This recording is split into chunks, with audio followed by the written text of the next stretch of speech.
Hi, I'm Becky Stern, and today we're getting started with the Arduino IoT Cloud.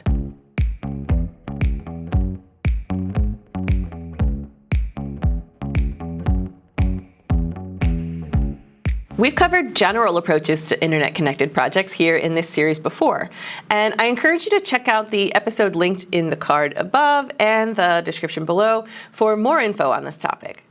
And peruse the series playlist to catch up on any gaps in your skill tree leading up to this point. Arduino Cloud is an online platform for creating and monitoring your IoT projects. To get started, create a free Arduino account. Then plug in a compatible Wi-Fi board and click Add Device. Official Arduino boards will be automatically detected, and plenty of other Wi-Fi boards will work too, so long as you tell it what you're using. If it's your first time using the Arduino web services, you'll have to install the Arduino Create agent, which bridges the gap between your browser and the boards connected over USB. You might have to restart your browser or your whole computer after installing the Create agent. Follow the on-screen instructions to finish adding your device, and when it says to, unplug and replug your device.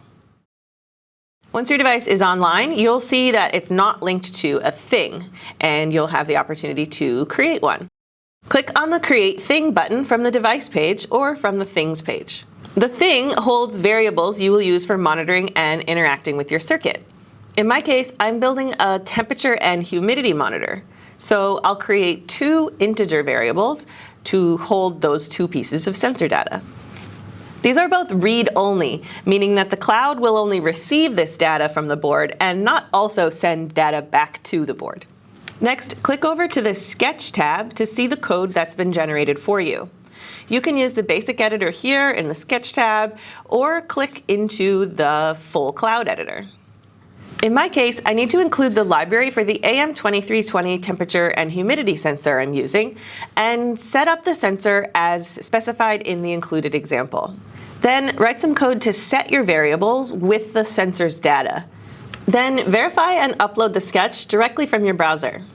Once I verified the board was working by checking out the serial monitor, I was able to install the circuits inside my greenhouse cabinet and lizard habitat.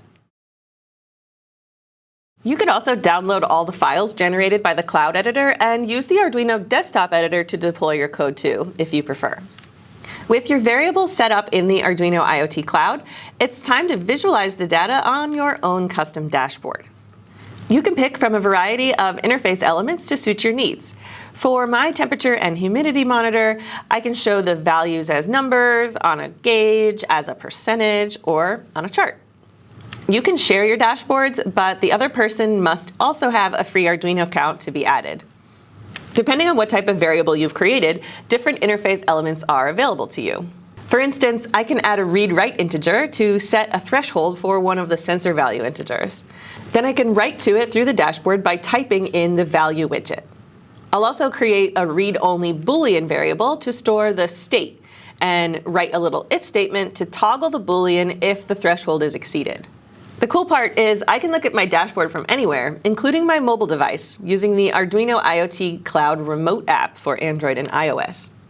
So I can check in on my habitats remotely.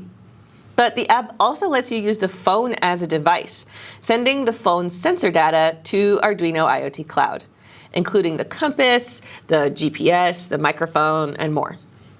You can do plenty with the free level of Arduino IoT Cloud, but there are also a few paid tiers if you want to access a few more features, like over-the-air updates, which means I can leave my circuit inside the greenhouse cabinet or the lizard habitat and still update the code running on the board.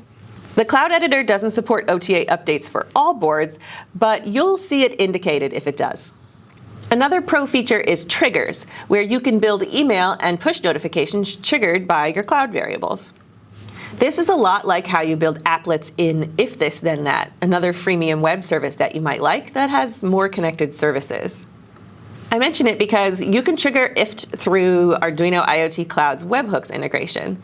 A message is sent every time your board updates your cloud variables, and that message can be configured to go to another service by setting the webhook URL on the Thing page. The Arduino IoT Cloud is an incredibly powerful tool, and I hope you're inspired to try it out. I've put links to some resources in the description. What IoT projects are you working on? Leave your ideas in the comments so we can all learn together. Check out the playlist with the rest of the series and subscribe so you don't miss the next one.